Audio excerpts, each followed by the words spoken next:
beautiful humans. Welcome to the Human Beauty Movement podcast. Now, on today's show, we are going to answer the question, what does it take to have a healthy relationship? And I've always wondered, why do relationships have to be so damn hard? My guest today knows a thing or two about guiding people through those seemingly murky waters of love, sex, and romance. Let me introduce you to Lair Torrent. Now, Lair is an author, he's a speaker, and a licensed marriage and family therapist, but he's not your mama's therapist. In fact, he was born into abject poverty to a 15-year-old mother, and he himself saw very little in the way of love and connection between romantic partners, but that all changed. So now he is a licensed marriage and family therapist and a leading voice in relationship healing. He has a new book out called The Practice of Love, which has been described as a masterclass in relationship repair. I would like to welcome Lair to the show. Thanks for having me. Glad to be here. Oh, so glad to have you here. Now, if there's one word that is most used and abused in the English language, I would have to say that word is love. Yeah, it gets kicked around a bit. And it's shocking to me that we only have one word for love, right? Eskimos have 100 words for snow. We have one word to describe how we feel about one another. You actually went through quite a bit in your early life that led you to what you're doing today. Do you want to share a little bit about that? Sure. So my mom was 15 when she had me. I was originally given to foster care. She got me back when I was about 4 months old. It was abject poverty by and large. And so when you have that in your background, your experience is a very pragmatic one. And so romantic love really wasn't ruling the day. Although I was seeing TV and hearing in songs and this idealized form of romance that we were being sold. And I wasn't seeing any of that. I was seeing lots of divorce and discord and things like that. And given that sort of pragmatic upbringing and that idealized love, I'll take the idealized love. How do I get there was kind of the question that I think was endemic within me as I grew up. And I didn't realize that as I grew through my teens and my early 20s, that I was becoming sort of this incurable romantic. I think in retrospect, trying to heal something wounded in me. I was trying to fill this piece I wanted to fill, which was, how do we love each other? How do I make a relationship really work and stand the test of time? Those weren't the words in my mouth, but that was kind of the idea of it for me. And as I went through my training and then went to my internship, they sat me down and said, what kind of clients do you want to work with? And I said, I think I want to work with couples. And they said, good, we'll give them all to you because we hate working with them. Which is sort of, and I said, great. And so they filled my practice with couples. And so in the beginning, I was killing it. In the sessions, it was going really, really well. And then I like to say, before my clients got to the elevator bank at my New York office, that shit was going off the rails. And they would come back in and they would be dejected because they couldn't make it work outside the office. What we were working on inside the office didn't translate very well. And I came to the conclusion, I asked my colleagues, I asked my teachers, I asked mentors, what is this that I'm experiencing? They said, well, welcome to couples therapy. And I said, surely that can't be the answer. And so I went to my big mentor, this woman, Evan Ember Black. And I say to her, you've been on Oprah. She's like, I've been on Oprah twice. She's big in marriage and family therapy. And I went to her with this problem. And she said to me, welcome to couples therapy. And I said, you've been on Oprah twice. That can't be your answer. And she said, well, go and figure something out for yourself. And I said, you get to do that? And she said, sure. Now, I don't think she actually thought I was going to do it, but that was sort of the growth of me as a person, as a clinician, that finally became the book, The Practice of Love. Interesting. What are some of the most common themes that you see in your practice? Well, boilerplate is always, we have communication problems. Communication. Right? That's the big one, right? Or we can't communicate about the money or about the sex or about the kids or whatever it might be. And so boil it down. They say we have communication problems. And to a person, I will say that's actually not true. And they get a little frustrated and they're like, we've been to the house. And I say, nope, you communicated the fact that you have communication problems to me just fine. You have full articulation of the English language. What you have is a parts of self problem. And they're like, what do you even mean by that? What are you talking about? And I'm like, the part of you that's showing up to the conversation with your partner is the part of you that's not open to connection, that's not open to compassion, empathy, and understanding. The part of you that's showing up is either your wounded self, your wounded child part, or one of your protector parts. And you're expecting connection, compassion, empathy, and understanding. You're in a part of yourself that doesn't do that. The way I explain it to them is, I think about your cell phone, right? And you have all these apps on your cell phone, and you mindfully choose the app that you want to use for the particular job that you're going to do. So if you want to send an email, do you go into your Instagram? No, Instagram does not offer us that tool. So we don't do that. But if you're in your Instagram and you're trying to send an email, how you doing? not great. It's the same thing for couples trying to communicate about any subject. I don't care what it is. If you're in the wrong aspect of yourself, the wrong part of your personality, then you are up the creek without a paddle, because you're in a part of yourself that doesn't do that. You can't see your partner as anything other than someone to protect yourself against. And so you're wanting closeness, but you're in an aspect of self that only creates distance. And this is the frustration most couples face on every subject. And it's a thing we as clinicians are not talking about enough with regard to communication. And it's something I unpack in my book. It's the second practice, mindfulness being the first one. It's interesting because I remember being married as a young 20-something-year-old, and I would hear the words back, "I'm unhappy." And I was like, well, what do you mean by that? I'm unhappy. And so there was a lack of ability for him to articulate beyond "I'm unhappy." And it could have been that he just wasn't able to express himself and those feelings, those deeper seated feelings. And so like a therapist would probably be able to help unpack those things that they're really feeling. But I think just like the word love, people just don't really have too many words for what they're feeling. And so helping with that communication to have that self-awareness, what are you feeling? What are you hoping to achieve? What are you hoping to express to the other person could be really, really helpful, especially if you just feel like you don't have the right words to express how you're feeling. Well, it's certainly true, especially for men. And I will speak for all men because I am one. But by and large, now I was raised in a house full of women, so my outlook and my wiring is a little different. And I think it certainly lent to a healthy relationship with my wife of 23 years and certainly lent itself to being a decent clinician. Now, most men typically don't have as broad a emotional vocabulary. We are not necessarily taught that that's okay to feel those feelings. Right. And to be able to talk about them is that's what are you even saying now? And again, I'm painting with broad gender strokes here. Yeah. And do you think women are expecting that? Like, how come you can't feel the way that I feel or express yourself? We're a bit self-centered in that regard. Because by and large, I think women tend to do that better. You guys tend to have a broader emotional vocabulary. You tend to be allowed, quote unquote, to go to those places more than we are. Again, I'm painting with broad gender strokes. It might not be everybody, but it seems like most women are better at it than we are. And frankly, I think it's why you guys live longer than we do. Very well. Your emotions will keep you living longer because only the good die young, I suppose. Right. Well, you get to express all that, you get the stress out. Yes, that's true. That's true. You're not keeping it bottled inside, which can lead to all sorts of heart problems. All kinds of heart problems. Oh my goodness. Like you were saying before, you are a big proponent of mindfulness. And so as a dude, what would you say mindfulness is? What is your definition of mindfulness? Paying attention on purpose. Paying attention on purpose to your thoughts and to your feelings. Noticing what's going on. Look, it's hardwired into our DNA, constantly be looking externally. Because we're in the small fibers of our existence is in the amygdala. We got to make sure there's no saber-toothed tigers chasing us down back to the cave.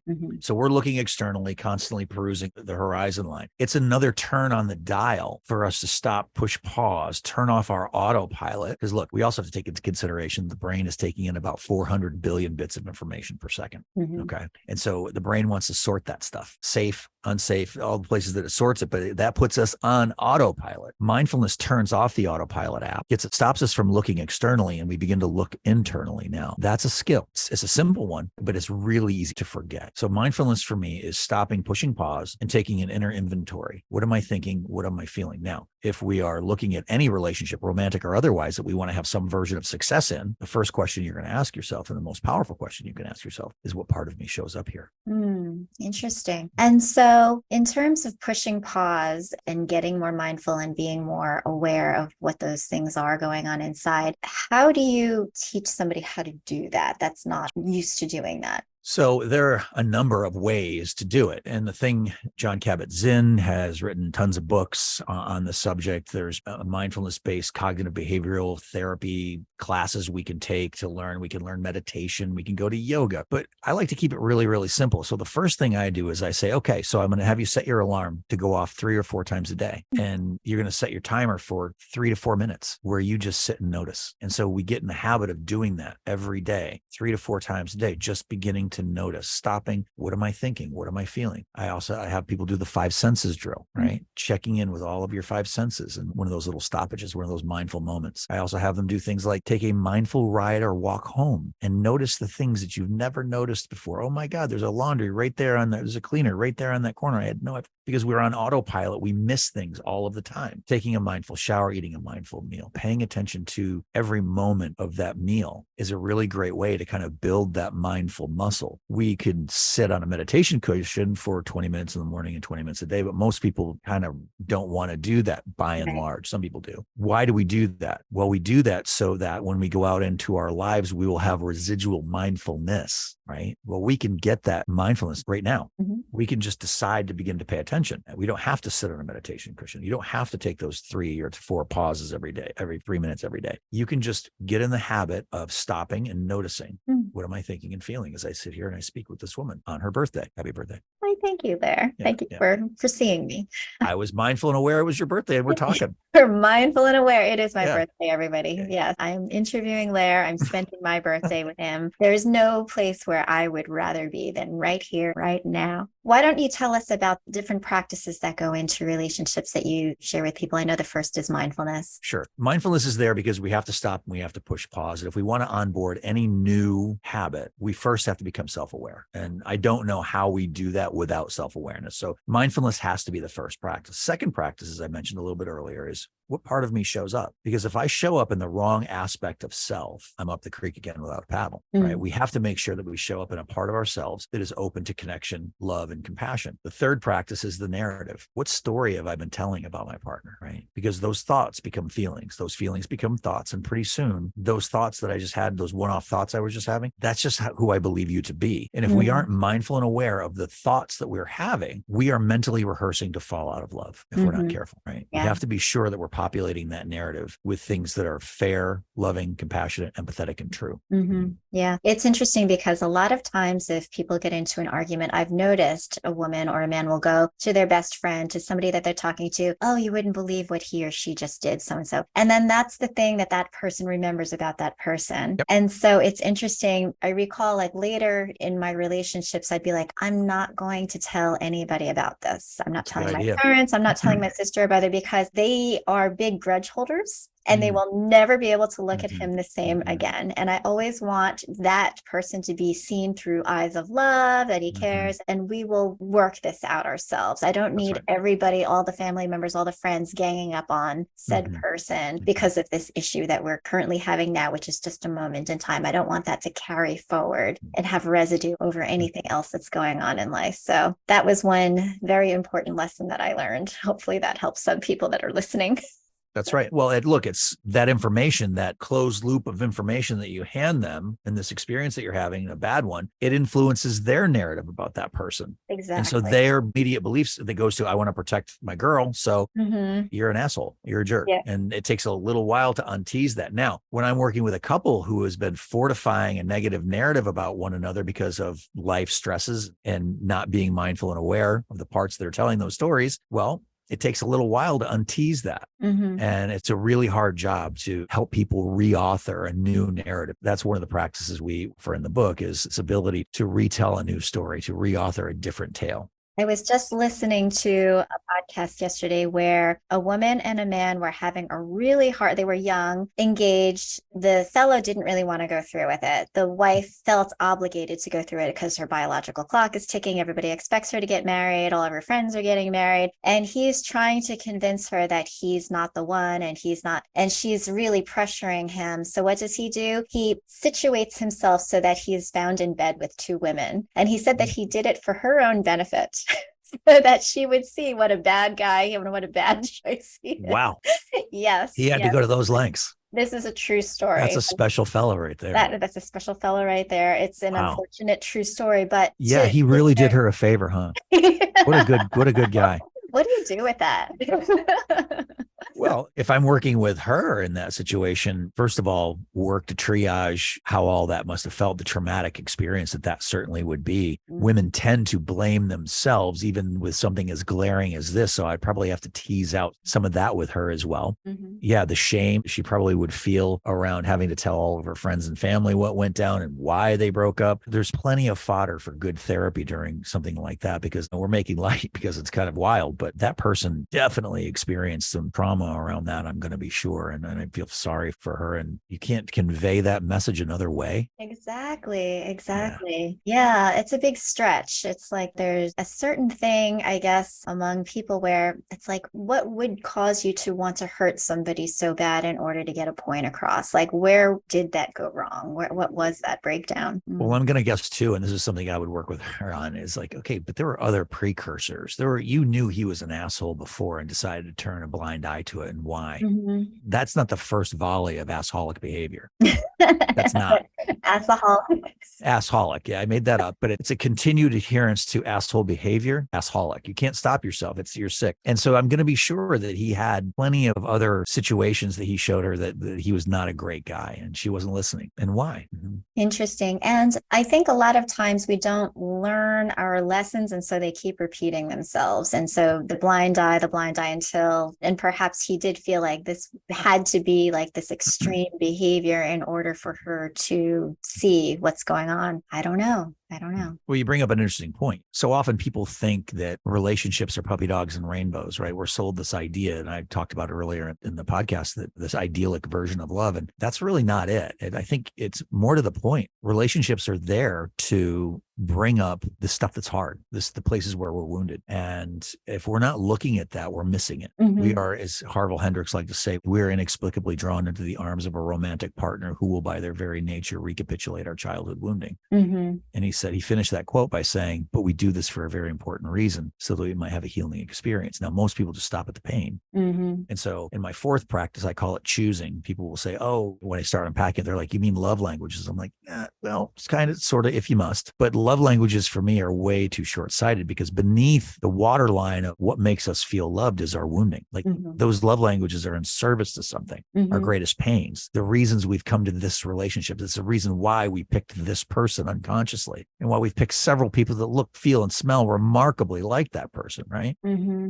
And it's because we're trying to heal a wound. What is that wound? Well, in the book, I sort of distill that down to 4 things that people are looking for. Am I loved? Am I safe? Am I enough? And do I matter? Mm-hmm. Right? I want to know that I'm loved, that I'm safe, that I'm enough, and do I matter? And if I didn't get one of those, or if a few of those were not answered in the affirmative through the formative years of my life, then that's my core wound. And so in the beginning of the work I do with couples, sometimes in the first session, I'll say, I'm going to ask these questions, and I want you to feel about them, not think about them. Mm-hmm. And I'll say, was I loved? Was I safe? Was I enough? And did I matter? And invariably, you'll see someone hitch, right? You'll come right to emotion. Mm. People cry in my sessions for a lot of reasons, not the least of which is when I hit the truth button. And when you hit that depth of truth, like I was never loved or I never mattered, and immediately you recognize that like some part of me is here trying to fight to know that I matter. When you can dive below that, I don't do any referee therapy. I don't do like, oh, well, what time did you get home? And what? No, I don't give a shit about any of that. We're not going to talk about that. I know you think that's important. It's not. Underneath the fact that you were late or your partner was late and that made you feel something is, oh, you didn't matter in that moment. And your partner's feeling something too. And if we could start talking about that, we stop talking about what you're fighting about and we start digging into what you're fighting for. And that's where the really interesting stuff is. So you mentioned at the top of the cast, you were like, relationships are hard. I say that they're hard for all the wrong reasons, right? If we could dig into what we're actually fighting for, it becomes hard for all the right reasons, right? Good. Loving that so much. I am curious because I'm thinking about some of the relationship situations that I've come across before. We could have like a whole other podcast just on all of my relationships, I think. Let's do it. Sign me up. Sign me up now. Schedule it. There's been far too many. But I'm thinking of the situation where you have like this idyllic state of thinking of what marriage is going to be like. It's going to be all, as you had mentioned, sunshine, roses, lollipops, candy, all of that. The happily ever after that we've been sold is like young girls and princesses and things like that. And you get married and then it's not that. And in fact, it almost seems like this whole kind of like honeymoon period, which to some people lasts 7 years, 7-year itch. some people a lot shorter, but it's like psychologically something changes and it becomes domestic and it becomes normal. It becomes less sexy. It becomes less passionate. What do you think that is? Or is that something that should just be expected? Nope. I know that you have some talks on how keeping sex sexy and all of that. So I'm just curious about what people's expectation is of what marriage is going to be like. And then all of a sudden they get in there and they're like, oh, this feels like I've got handcuffs on, or I'm just like trapped and I don't feel like I can be myself. That's when infidelity might start because they're seeking some other excitement or exhilaration. It's a broad sweeping question. And so I will try to answer it succinctly. The beginning phase of most relationships is marked by limerence, which is, it's a chemical thing, right? There's a lot of dopamine, a lot of serotonin, and what we know is dopamine is not sustainable in the brain for very long. And sooner than later, the dopamine starts to wear off. Now, that's probably in line with a lot of what you're talking about where, oh, or did I do the right thing? Or this isn't as exciting as I thought. Things are getting mundane. Then we have the added benefit of life, real life. After the honeymoon's over and we get into, we are working and we bought a house. So we bought a house and maybe we have a couple of cars and maybe we made some people. The stressors of all that's real. But it also sends this message to me that you're not going anywhere anytime soon. And then we get lazy. Yeah. Right? Yeah. And that's where this thing, where the tension between us goes away. Right. And so been there, done that, seen you naked a bunch. Right?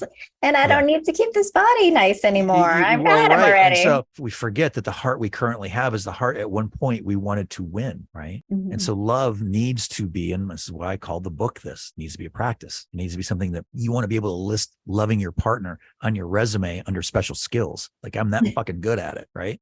And if you're not, you're selling yourself short, you're selling your partner short, and you're probably selling your kids short. You owe it to yourself. You want that relationship, you want the puppy dog's night, then act like it. Do something. Stop acting like you've been victimized by this person because, well, they don't show up. How have you showed up? Are you practicing love? Are you looking at the parts of you that are coming to the table? Are you looking at the narrative? Do you know how she or he is terribly wounded inside? And do you know what he or she's recapitulating in this moment with you?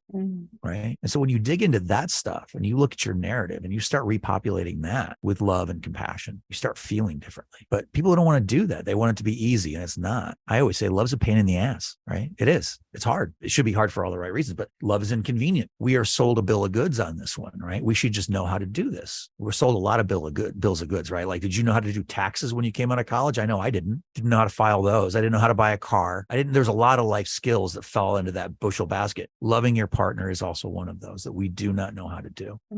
And so we should learn how to love each other better. And learning these 5 practices of mindfulness, parts, narrative, choosing, and the last one's personal responsibility, right? Yes. You can really implement those practices and it reinvigorates it. It helps. You don't have to worry about dopamine because you have oxytocin because you're showing up and you're being shown up for. That's how you fight that. Yeah, I definitely turned a corner when I stopped looking for a partner that would make me happy and realized I make myself happy. Nobody else can make me happy. I am a happy person. Once I'm happy, everybody else is happy, and it's just a whole happy fest. Well, yeah. That's your abundance perspective, not your deficit, right? Right. I hope someone shows up here to save me from my life. Oh, wait, my life is pretty good. Holy shit. Yeah. It was awesome. You were able to do that. You changed your narrative about yourself and your life. Yeah. Yeah, absolutely. And I think a lot of people are looking for that. They're looking for a hole to fill without recognizing it. And you're able to identify that when you sit down with them and say, oh, I had no idea that this was coming up. I had no idea that this was why I'm acting in a certain way. And so, yeah, I think that it's helpful to have somebody who's an aid in your mindfulness, because sometimes it's not easy to excavate. Otherwise, we would just do it naturally. It's That's not right. really something that comes so naturally. And sometimes people closest to you, you don't want to hear it. It's it's hard. It looks like criticism. That's why, as somebody who's objective, very important. It's very important to have a Lair in your corner. Well, that objectivity is something I strive for, but I have to admit, when I'm working with my clients, I'm rooting for them too. And so I have to keep an eye on that and make sure that I am objective. And when you work with clients this closely, you can really come to care about them. And I don't think that's a bad thing for sure. You want for them the things that they want for themselves, but that objectivity also offers you to, sometimes you can step back and go, maybe not that one. Maybe not the guy who's going to take 2 ladies to bed to show you that it's time to break up. Exactly. Typically people want to be coupled, not always, but often they want to be coupled. And if you're firing on all cylinders like that with these practices that I offer, very often people are like, what are you about? Right? Like you're like, I don't want to date anymore. I don't want to, I'm good for a while. And then you start doing this work and you start dropping into your body. You start sort of glowing a little bit, like you have an energy about you and people notice it. It's really funny because when people really drop into the work and are really doing it and working on themselves in that way, very often it's like, oh my God, my dance card's full. I didn't expect this. Yeah. Yeah. Mm-hmm. That Tinder account didn't hurt. Right. Well, right. But it's interesting though. You mentioned that, right? Like I'm convinced that the apps work on your energy because I have a bunch of clients on the apps and it's the ones who show up and they're like, ever the one they're using, they're like, oh man, hate this, crickets. Right. And the people who are like, I'm kind of excited to meet new people. It's like, boom, boom, boom. They're just like, it's like a second job. And I'm convinced that the apps sort of interact with your energy. I know maybe people think I'm crazy, but that's been my experience. I totally understand that. Absolutely. So Lair, where can people find you if they want to have a sesh or if they want to just get to know you a little bit better? Best place is my Instagram account, Lair Torrent Holistic Therapist. That's Lair Torrent Holistic Therapist. If they want to get the book, it's on Amazon. It's at Barnes & Noble. The Practice of Love, Break Old Patterns, Rebuild Trust, and Create a Relationship That Lasts. There's a lot of exercises in the book.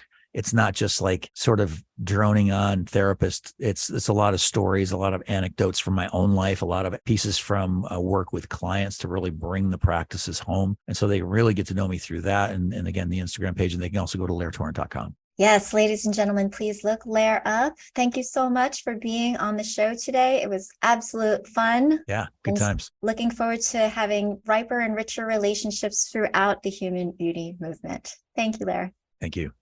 Thank you for listening to the Human Beauty Movement podcast. Be sure to follow, rate, and review us wherever you stream podcasts. The Human Beauty Movement is a community-based platform that cultivates the beauty of humankind. Check out our workshops, find us on social media, and share our inspiration with all the beautiful humans in your life. Learn more at thehumanbeautymovement.com. Thank you so much for being a beautiful human.